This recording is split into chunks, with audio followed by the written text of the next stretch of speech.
Seems to be random each time. We get a 6-second countdown today, and we still fucked it. We still fucked it. Hello, guys, and welcome to episode 4 of On the Record with Sam and Mike. How you doing, mate? You okay? Yeah, good. We've got some news about lockdown that we're going to talk about today, right? Yes, I think.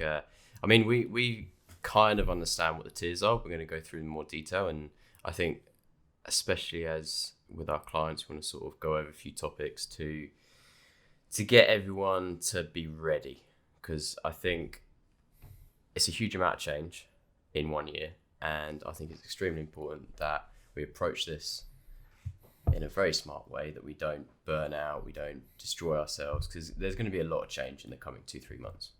Yeah, agreed. And we have the same article up, so we're going to cover the same information. Obviously, if we do miss anything or we get anything wrong, please do let us know. There's so many different opinions on. You can look into this details, like Formula 1, looking into the regs and trying to find a loophole.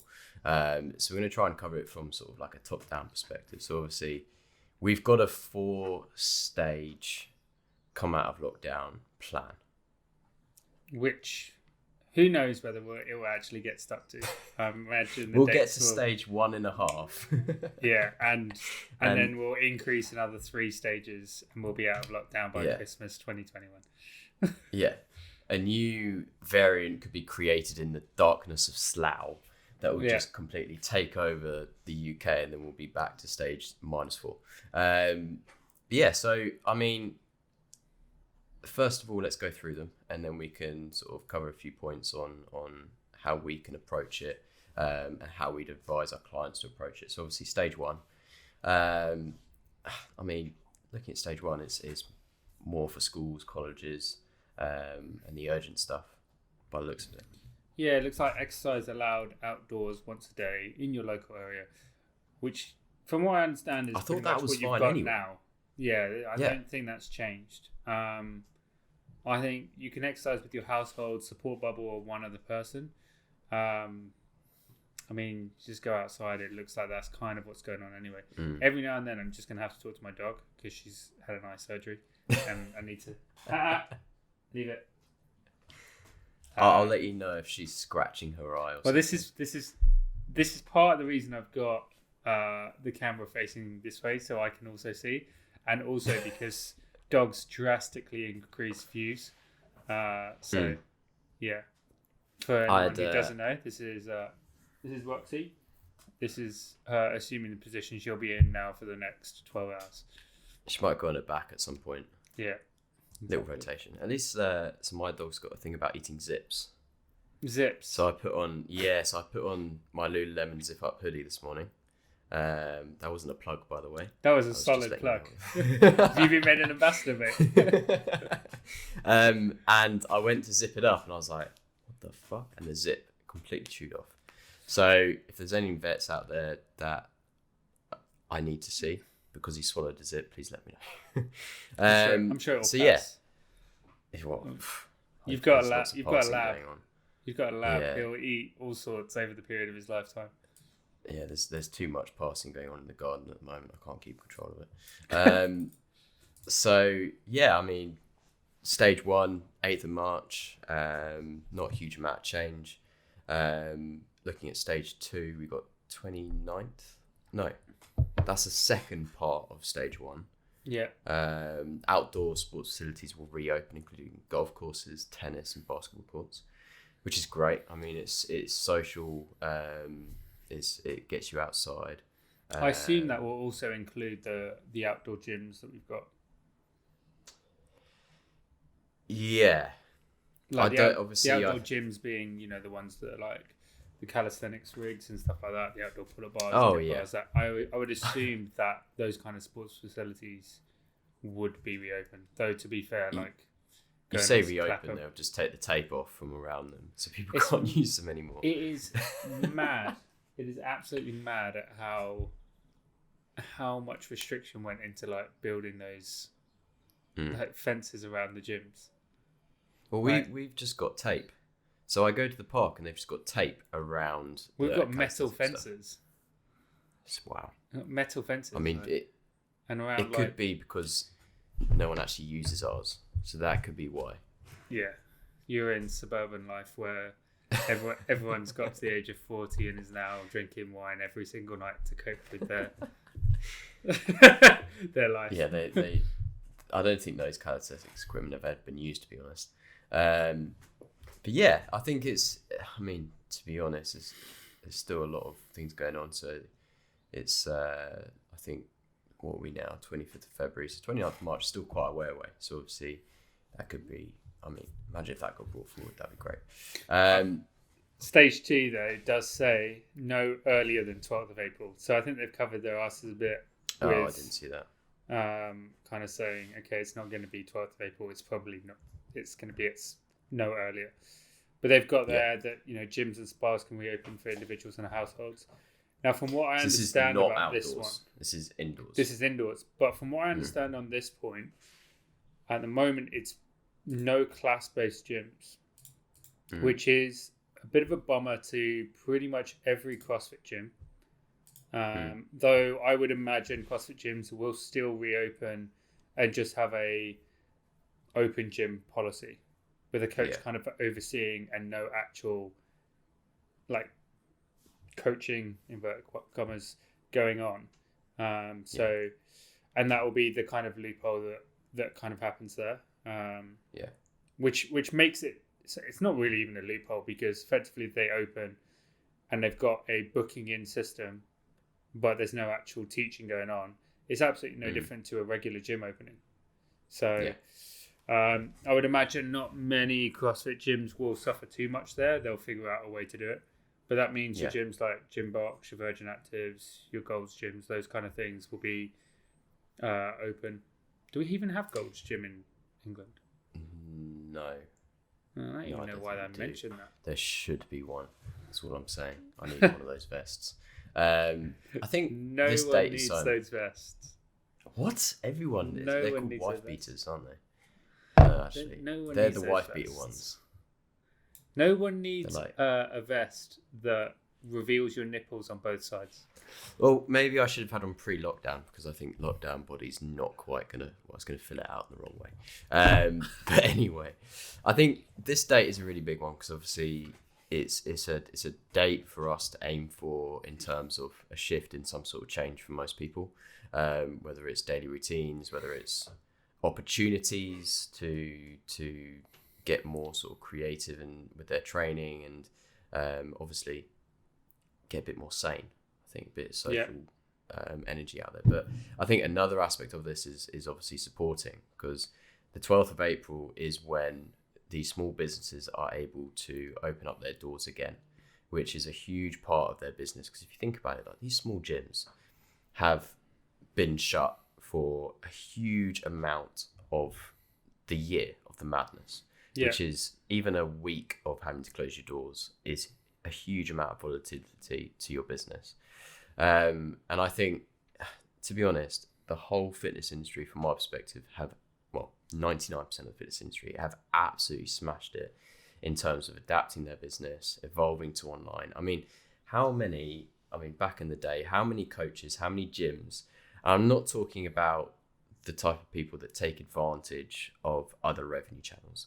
I'm talking about businesses that build their business on personal interaction, classes, raw coaching, have had to make the change to go online because they've had to support their community, and now they're able to open the doors.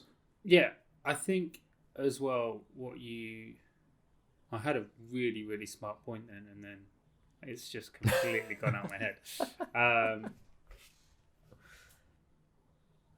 So I think it'll come back. What some of these businesses have had to struggle with is the fact that they were basically told to put in strict regulations to allow for classes to keep going.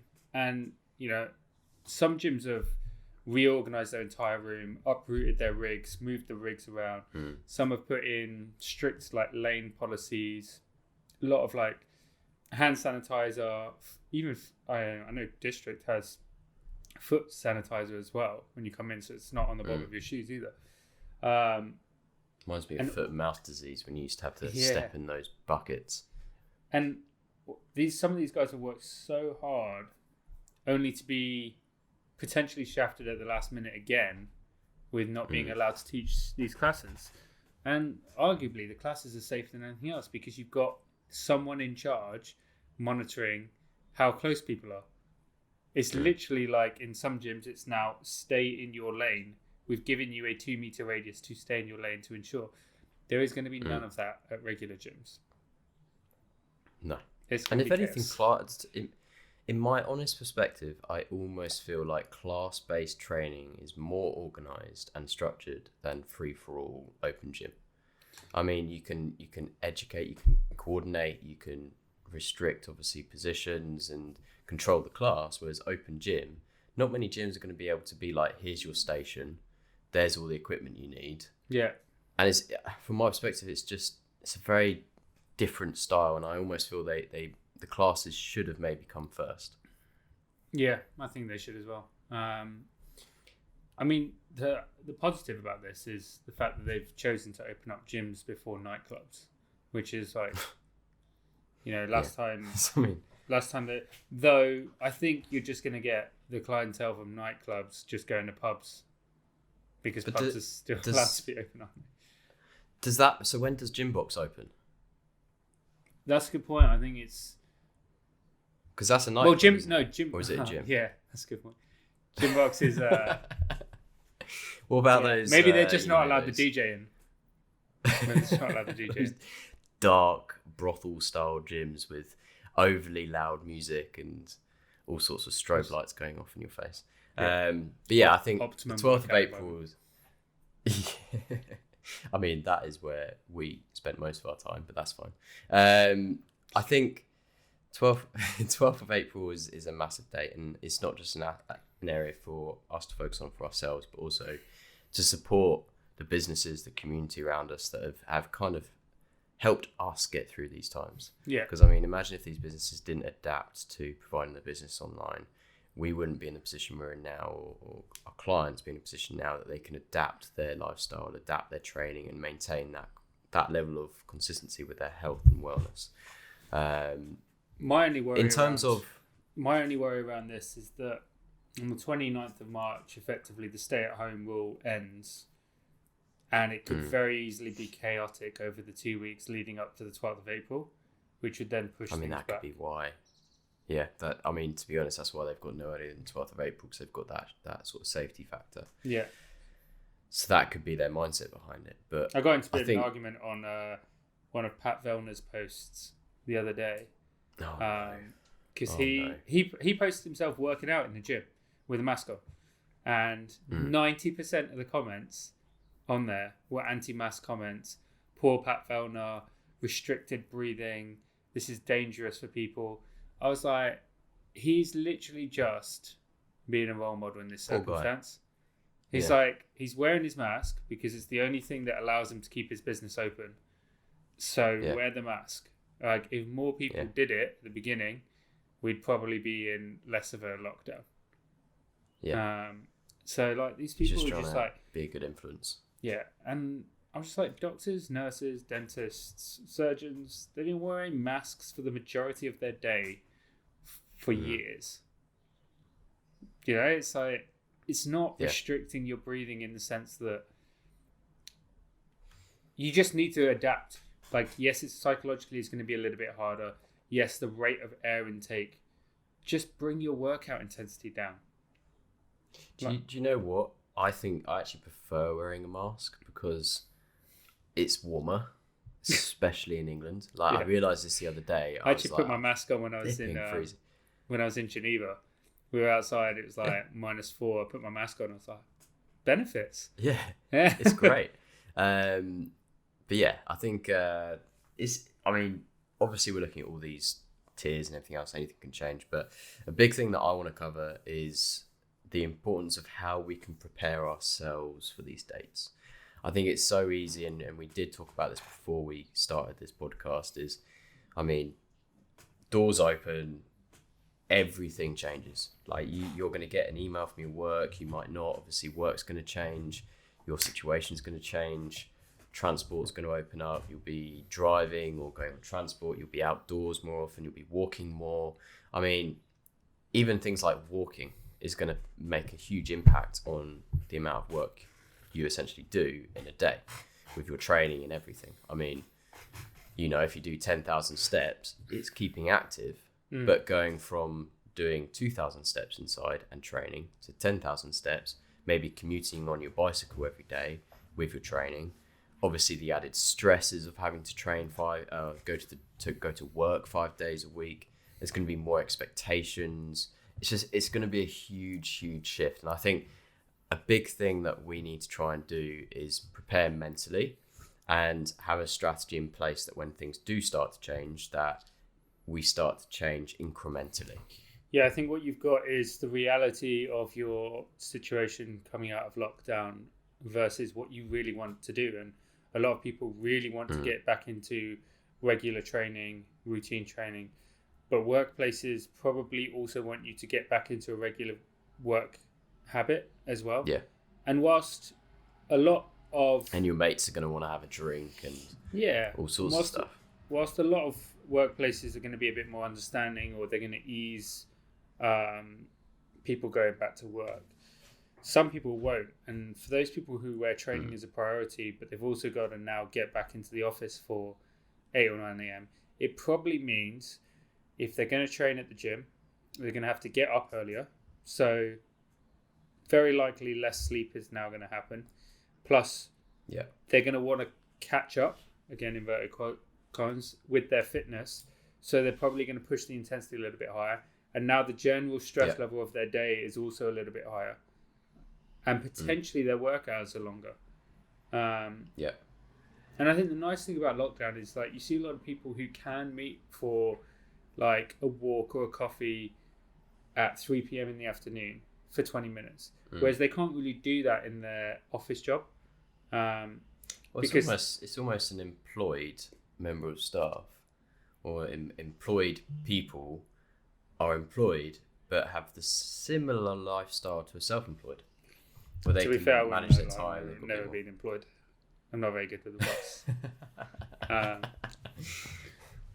Not very good with the boss. But I know what you mean. Like, you've got a little bit more structure. You've got a little bit more control over the structure of your day. So it's going to be an interesting one, I think. You imagine someone, like, best case scenario, right? Gym's open. They have to work 5 days a week. They go from being at home, probably walking once every 2-3 days, doing an hour's training every day, working from home, seeing their family, not really commuting anywhere, getting up at 7:30, and then suddenly Monday hits. Boom. Yeah. Like, up at 5 a.m, going to the gym, an hour session, showering, doing your commute, going to work, maybe not as much food as you used to have when you were at home, obviously less sleep. You have your lunch, which is not your normal lunch or whatever, and you're working maybe more, or you're maybe sat at your desk more. You finish work at 6, you go have a drink with your mates, you come home at 7:30 or 8:30, that'd be quite early. That, in one day, is a huge shift compared to what you're doing. However, on the flip side of that, you've also got the fact that for a lot of people, the social interaction is actually a de-stressor. And so now you're actually interacting with other human beings as opposed to simply your dog and potentially one other human being. And I think... I did it the other day when I went into Crescent yesterday because I had a meeting and I had to go in. And the accountant came in. I'm like, what are you doing? And he's like, I had to get away from home. Yeah. It's not because he had a meeting. He's like, I just have to come into my office. I went to buy chicken yesterday at Park Road and ended up spending 30 minutes just talking to the people serving me chicken because it was nice. Yeah. And it was bad thing is you're going to have people... I actually felt like I came talk away to you with... that you don't want to talk to. True. I did literally come away with like feeling good, feeling more like invigorated. So I think rather than also we could just focus on the negatives of like the stress coming in.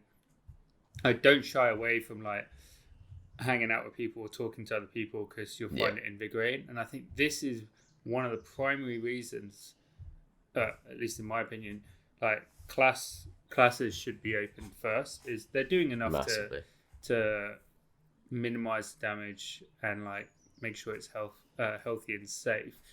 But people go to class mainly for a social interaction. That's the truth of it. And that's why like CrossFit gyms and stuff and more boutique gyms focus more on like the community rather than just the intensity of their workouts. Like maybe there was a shift at the beginning from like where it was focused around intensity and how hard your workout's going to be. I just think more than ever you're seeing more that you're getting more emphasis on community because effectively over the past year people have been lonely and like to many respects like suffering from a bit of depression, which I kind of did a little bit of a post on this morning on my own what's it called, Instagram. Just I use it so little. I've forgotten the name of what that platform thing is. Also, people keep inviting me to random new things like TikTok and Clubhouse. Too many things. I went on, like I said to you, I went on Clubhouse once. I get it. It's like audio-based webinars. But I'm just like, it's too much. Like, I'm getting into YouTube. I know I'm 20 years late, but I'm finally getting into like subscribing to things I want to watch on YouTube. I also like the visual stimulation. I actually find that when I'm just on an audio call... Where is this chat going now, Mike? I don't know. Where's this chat going? Yeah, here we go. When I find Bitcoin. that I'm Let's talk about Bitcoin. Just on an audio call, I don't find it quite stimulating. Bitcoin? We're not. When are we mining? We're mining Bitcoin, Mike. That's all I'm saying. We're going to stop putting time into YouTube, all that. We're going to mine Bitcoin as soon as you get your PC. That's what I'm saying. So Mike's getting a PC. We're going to mine Bitcoin. That's it. Me and Brett had a fantastic conversation about the future of cryptocurrency mining, but this is Brett, so off topic. Brett, just quickly, Brett is going to be our head miner, and we're going to be like just following suit. Anyway, Brett is actually one of the owners of CrossFit Shadesmiths, and he runs a very successful. He is one of the owners of a very successful CrossFit gym. He's just a very diligent hard worker, so we get to have interesting conversations that sometimes develop into wild conspiracy theories, but generally have a good point to them. Should we get back to what we were talking about? He's soon gonna be part of a successful mining company as well. But I think going back to topic, I think it's important to maybe look at this as sort of like a simplified way. So it's like, okay, what are my priorities when the 12th of April hit? Like, I'm not going to overload myself. So I know I need social interaction. Okay, fine. Write it all down and be like, right, okay. Social interaction is a massive priority for me. I know that I've got to achieve this from my work in that week. Okay, I've got to be at work 5 days a week. Have these priorities 1 to 5 or 6, and you can manage what the priorities are, and you know there's going to be trade-offs. Like, you can't give 100% from the day one. You might be like, okay, do you know what? Like, yes, gyms are open. I'm going to support the industry. I'm going to support my local gym. I know that it's going to do me good. I get a balance of social interaction. Maybe you might find you don't get social interaction from the 12th of April. Maybe you find most of your social interactions from work. So you go, right, okay, I'm going to train in a gym twice a week. I'm going to train at home for the rest of the week. That will give me balance that I can be like, right, okay, I'm going to ease into this slowly. Then you can obviously adapt, because it's better to be less and then have more to add than obviously go too far and you've burnt out. I think that's probably the best way from my perspective on how to approach it from the day of the 12th, is prioritize what you need and what you need health-wise. We all know that you can keep fit at home, but it doesn't tick that social aspect, like we said. What do you think? I think you're going to get people who've invested in a lot in their equipment, still wanting to train at home. But I reckon you're going to get more people kind of having people around to train with them now. So you're almost creating like a mini class or mini gym within that community. But like for me, like because I'm moving to out towards Milton Keynes, I already ordered my gym a while back, and the home of all the roundabouts.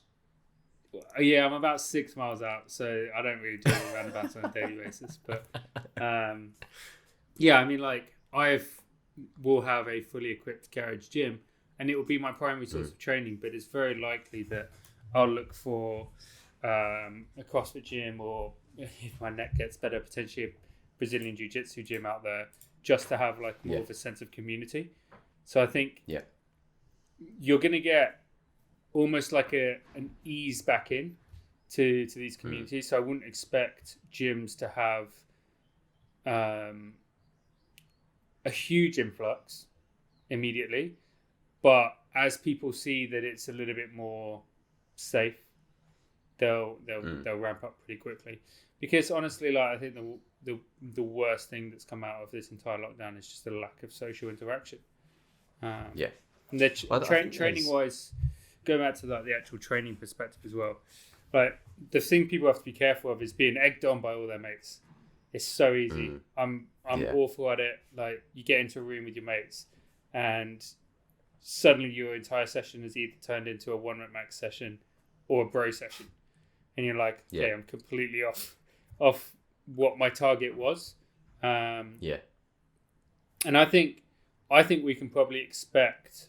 I'm expecting from some of my clients to have a couple of missed workouts on the first when they can get back to CrossFit gyms, just because they're going to join in with their mates, enjoy the social interaction, and then get back on track. So I'm fully expecting that. Yeah, then they dropped completely and I mean, you'd rather that than, like you said, drop completely, or they do all of their session and all of the extra sessions that they do with their mates. Absolutely. Yeah, that's true. Like, that's the hardest person to coach, is someone who does all your training session and then goes and does a 45-minute engine WOD on top of their goal to get strong. And active recovery, 30 minutes of muscle ups, GHD sit-ups and assault bikes. GHD sit-ups have never, ever come into any active recovery program, or should never be in any active recovery program. No, absolutely not. I get sore from I get sore from 150 regular sit-ups. Like, let alone GHD sit-ups where my hip flexors are being destroyed as well. You need to do kipping butterfly sit-ups. No, I am kipping my butterfly sit-ups. So woof. Still rubbish. I'm using my long ass monkey arms to throw my entire body weight forwards. Yeah. Because I just use weighted gloves. My endurance. Sometimes I use a rope to get up as well. A rope? Yeah. Pull me up. Assisted. Obviously, we've covered post 12th of April. I mean, obviously, we could go. I don't even know what we've covered anymore, mate. No, we should just rename the podcast Mike and Sam chatting shit. We have covered from the 12th of April onwards, and we're not going to do the 3rd or the 4th stage, but I think it would be good for us to sort of talk about pre-12th of April. So obviously you've created these priorities on how you're going to manage your lifestyle changes and your routines and your sort of progressive overload of going back to reality. I say overload, basically steps to going back to some normality. Mm-hmm. And that normality there's a 99% chance that normality will not be normal. It will be a new normal, but it will not be the way it was before.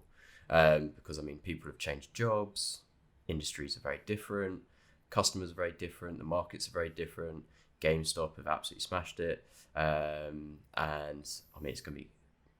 all things have changed in this period of a year. We might even find that there are luxury mask shops on Regent Street and all sorts of stuff. So it's going to be very, very different. But pre-12th of April, obviously, now we have a date. It's the 25th of February. It gives us month and a half? Yeah, 6 weeks. Just over a month and a half. 6 weeks, yeah. So in preparation to that, I think it is extremely important, because obviously we don't want to taper. We don't want to put them into a position, there's lots of different strategies, and I think it's a good time from my perspective to almost reassess goals and be like, right, okay, what do you want to achieve? Is it aesthetics? Is it performance? Is it strength? Is it this? Do we need to build? I mean, we mentioned it on the previous podcast where if your client is having to do mobility 45 minutes every day, something's not quite right. Yeah. So this is a period to be like, right, okay, this is my last chance to put my foundations in place so I'm in a good position that when gym's open, I know I'm not going to be 100%. I know I'm not going to be PBing. I mean, you might have someone that does 1 or 2 weeks in preparation and smash their PBs.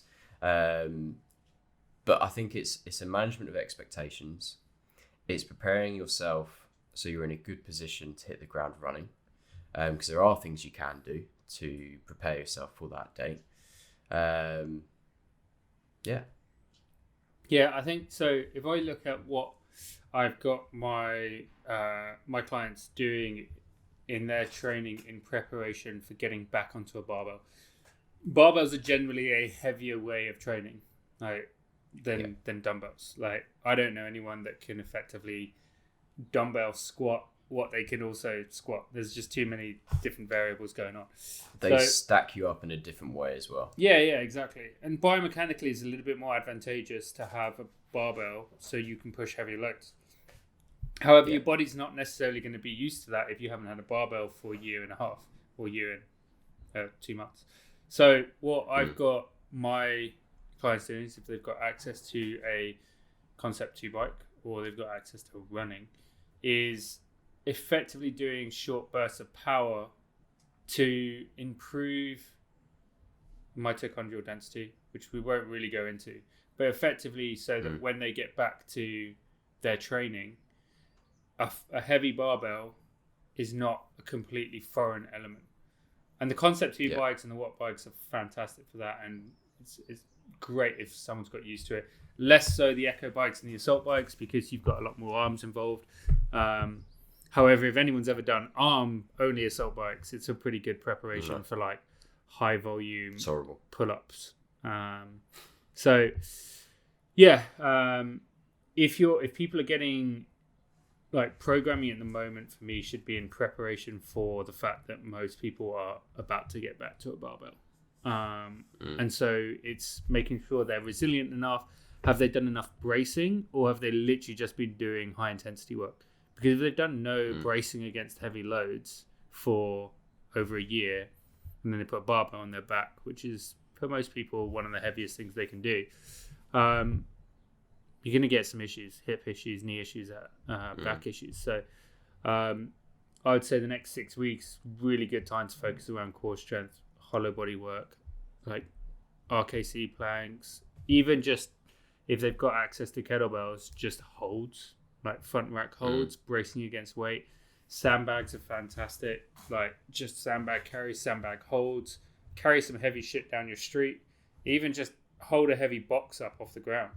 That kind of learning to brace against an object is going to be really useful for when they go back to, whether it's back squats, deadlifts, cleans, whatever it happens to be. Yeah. So yeah. No, absolutely. And I think it is an opportunity to prepare for. And I think everyone's going to want to be underneath a barbell after this period. I just want to get back to like doing anything at the moment. Because like I said to you, I jammed my neck and had a motorbike accident. So I'm going to try and get on a Concept 2 bike after this and put it on Damper 1. But from a psychological point of view as well, like preparing clients for this day, knowing that, okay guys, like training is one aspect of this shift. You were right. Like, there you go. She's on her back. Training is one aspect of this shift. Like, is getting that balance. It's expectations as well. So letting clients know, like, look, You might turn up on that first day and that bar feels like it's going to crush you to the ground. Yeah. But that is all part of the process. And I think a lot of people are quite... They take it very personally when they put in years and years of work or months and months of work, and they know reality, but they go into that session, they lift the barbell, they're loading up the weight, their old PB was 100, say like push jerk 130, they get to 80 and they're like, I'm unstable at the top, I feel loose, I feel like I'm out of breath, this weight feels like 190 kilos. I think a lot of that is, yes, it's not long term, and it's not saying that everything you did initially has not done anything, it hasn't gone to loss. But I think it's getting clients to understand that it's almost like that short period of acclimatization of using that piece of kit again, getting familiar with the load, getting familiar with the intensity, the volume, even the environment. Yeah. Like, I can guarantee that even going into a gym, music's on loud, right?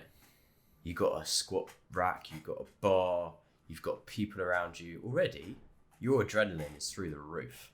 Yeah. Like, you're probably just like, you do one set and you're like shaking with just adrenaline because you're just so fucking pumped. Just 3 knockos in. Yeah, like 3 knockos because you're like, do you know what? That's the other thing. People now have access to hyper-caffeinated drinks again. But I think it's getting clients to understand that mentally, this period of now till 12th of April is also to mentally prepare for the change and the shift, and obviously what to expect physically from being in the gym. And I would almost say the one goal of getting back into the gym is socializing, like you said, getting under the weight, getting intensity again, getting familiar with your kit, and take all the pressure off of how it feels, how intense it feels, how sweaty you are, or how unfit you may feel, or how fat you feel over your shorts, all of this, or how tight it feels when you're wearing... People might train for the first time in exercise gear and not pajamas. I think holy like, shit. When you're talking about acclimatization as well, it's like, what is the intention of this lift? Like, a snatch and a clean and jerk are supposed to be snappy, fast lifts. So if you go in and day one it feels like a grind, just do it a little bit lighter. Like, re-educate your body into moving quickly, because it's quite hard to move quickly in your kitchen. Just the environment is not set up right to do it in. And some people manage it, some people don't. But yeah, like you said, for me, if I was going back in to the gym, had no ailments now, hadn't touched the barbell in a year, like, I'd be looking to move what was normally a 70% at like 50%. Right. And not put the expectation on hitting that 70% for a while until I just felt a bit more comfortable. Because again, just like last time, there'll be a lot of injuries. Like, the lockdown eases, people go back in, they're like, yeah, I know what I should be doing, but I'm going to see where my 1RM is at the moment, and bam. Like, I've got quite a few clients who we will test their 1RM because they have a barbell at the moment. Let me schedule in the diary for the 13th of April to do a rehab podcast. But yeah, I think the human body is fucking incredible. Like, it's unbelievable how fast you can adapt, obviously as long as you do the right things. So the thing that I found is whenever you like are introduced to a new sport, or you're introduced to a new stimulus or a new position or whatever, the first time you do it, you're like, crap, like, what the hell's going on? Give it a few weeks and your body adapts so fucking fast. Yeah. And I mean, this is where it's down to the coach to make sure that the plan that you're on is progressive towards that, so you're not hit to the ground as hard as possible on day one. Like, that is our goal as a coach, to make sure that we understand your capacity and we do not completely destroy you in the first week, that you're emotionally destroyed, and that you're also physically having to recover for 3-4 weeks. I remember when I started as a PT, like, and you probably remember this as well, the consultation process was often about giving your client a workout they could physically never have done by themselves. And I'm like, what a terrible consultation process. Like, anyone can beat someone as hard as possible. And that's what you don't want to do when the gyms reopen, is effectively give yourself one of those workouts. Mate, I think the keyboard might have just arrived. Oh no, what? He's gone next door. Fuck. It was 1:39, wasn't it? Is that what it says? No, I'm joking. People going back in, making sure that they don't beast themselves as hard as possible, basically. And this is the coach's job, essentially, is to make sure that the psychological expectations are there and understanding is there. And we did a post today on accountability, which is so important, and establishing that clarity between both coach and client. And to be honest, from a coach's perspective, this period of now to the 12th is an opportunity to build on that relationship of accountability. Yeah. Because when people are exposed to gyms, if they do not communicate well with their coach, or they're not fully accountable for what they're doing, or the coach has not built the foundations on the importance of accountability, they could get a week in and the client could be doing, as we said, all of the sessions that they've been told to do and more with their social environment, which is, it's not a terrible thing, but obviously you need to manage that with your coach. It is bad, but it's not terrible. And if you haven't built that foundation come 12th of April, you're going to be in a position of 1, 2, 3 weeks in that you might be, as you said, injured. You might be unable to recover. You might be blown out. Your central nervous system's completely blown out of your butthole, and you're just completely fucked. You can't do anything for 2-3 weeks, and you're basically saying to yourself, like, what has my coach done? And I think as well, for some people, it's a really good time to get a coach as well, leading you out of this lockdown. If you find the right coach that allows you to stay accountable, and a coach that understands that, right, you're going back into a gym, like, let's ease you back in and make sure that in 6 weeks you're better than when you started. Like, if I go into, the amount of 1,000 rep challenges I've seen, what is the purpose of 1,000 rep challenges? Like, it's just mad.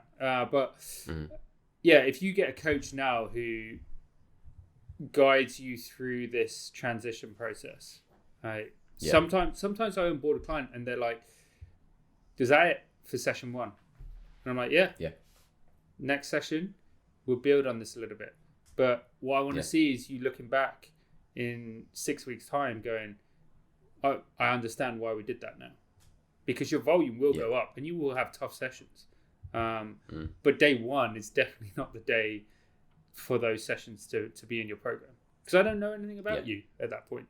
No. And again, like, even my clients who I do know a lot about now, there's still an experimentation process to how they are going to handle this transition back into gyms.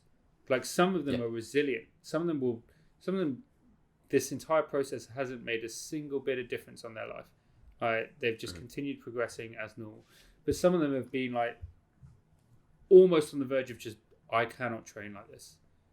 Yeah. And so each person's going to be a bit individual in the way they handle it. And so your best option, the safest option, is to assume that if you give them high intensity or heavy loads straight away, that they're going to break. And worst case situation, if they don't, cool. Now you can build on that. But worst case situation, if you go the other way around, all of your clients break. Yeah. And I think that is so important, because you touched on the topic of, all these situations expose you and your client to new environments and stresses and changes, and it's almost like, holy shit, like, we're not on phase 6, we're on phase 1 over and over and over again, constantly evolving to what's going on. And I think it is so important for people to understand that when you take on a coach, yes, it starts on day 1, but day 1 is not when you get punched in the face. Day 1 is when you get an understanding, you build that relationship, is when you develop the volume, is when you develop that understanding, is when you develop that relationship. And I think people need to understand that a coach and client relationship is not about going, here's your workout. and go do it. How did it go? Like that is not a client-coach relationship. A client-coach relationship, like we said in the first episode, is about connecting with our clients, understanding the good and bad influences in their life, making decisions with them on what best suits them, giving them advice, being honest, being real. And I think almost this is a time from now to the 12th of April to build those foundations. And if you do not have that, and I'll tell you now, if you're in a position now that you are not entirely sure as to the program you are following or the coach you are with or whatever, now is the time to do something about it. Because whether it's build that relationship, whether it's build the relationship back with that coach, or whether it's change coach, which is not necessarily a bad thing. 12th of April is where you need that fire, that spark in the fire to blow. Because that is when all coaches and clients are going to be working together. You may have some technical issues here. My headphones just ran out, but I'm still going to be able to hear you. It's all good away. Yes, hopefully it shouldn't pick up on the mic. No, you're all good. I can hear you. Oh, okay. But yeah, I think, like we said, this process of going from now till 12th of April is so important. It's important to build your relationship with your coach, develop those foundations, prepare yourself mentally, develop that relationship of accountability, and just be prepared. I think it's the most important thing. And like we said, post 12th of April, stages. Prioritize those stages, understand what you want to achieve, what you need. And if there's one thing that we should have potentially developed from this whole situation, is understanding what the hell we need to function. And everyone's different. Like, some people love being alone, some people thrive off social situations and need it.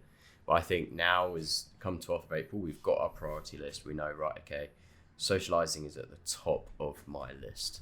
And go from there. Yeah, for sure. Just basic human requirements. Yes. But yeah, I think that's pretty much it for me. Is there anything you want to add, Mike? No, I think we're good. I've just got you just want to go 25 tangents that I'd end up going off on. So yeah, it's probably better. That's brilliant. Maybe we'll do a tangent get podcast. Your PC built. We'll do a tangent podcast. We'll just call it Tangent 1. I'm going to go build it with Brett tonight. So. Oh, mate. Awesome. So yeah, guys, hope you enjoyed it. Let us know what you think. Make sure you like and subscribe.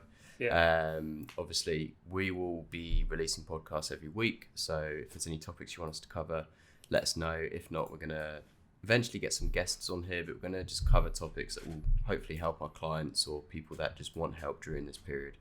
But yeah, hope you enjoyed it. Let us know what you think. And until next time, enjoy. Good to see you guys. Bye.